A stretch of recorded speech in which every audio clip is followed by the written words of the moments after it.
Hello hi, నేను మీ అశోక్.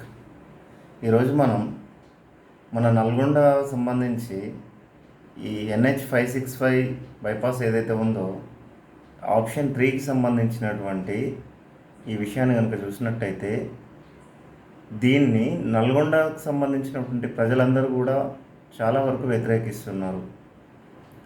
దీనివలన జరిగే నష్టము చూసినట్టయితే సుమారు ఒక 1500 కోట్ల రూపాయల నష్టం అనేది వస్తుంది మధ్యతరగతి ప్రజలకి, పేదవారికి కూడా అని చెప్పేసి ఒక వివాదం అనేది అయితే నడుస్తుంది చాలా రోజుల నుంచి.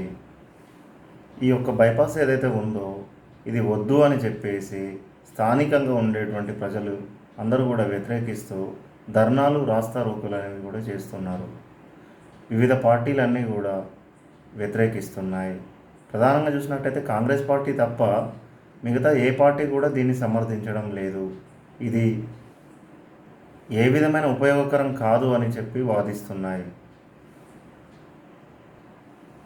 దీన్ని వద్దు అని చెప్పేసి మంత్రి గారికి అక్కడ ఉండేటువంటి ప్రజలందరూ కూడా అనేక సార్లు విన్నవించుకున్నారు. అయినప్పటికీ కూడా ఇది రద్దు కాకుండా ఇప్పటివరకు కూడా ఈ యొక్క సమస్య అనేది అలాగే కొనసాగుతుంది.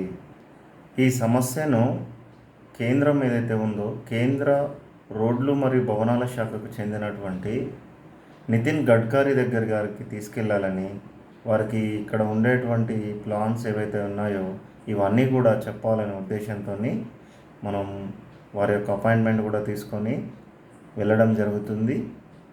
ఆ తర్వాత మనం ఇక్కడ ఉన్నటువంటి ప్లాన్లన్నీ కూడా ఎక్స్ప్లెయిన్ చేయడం జరుగుతుంది.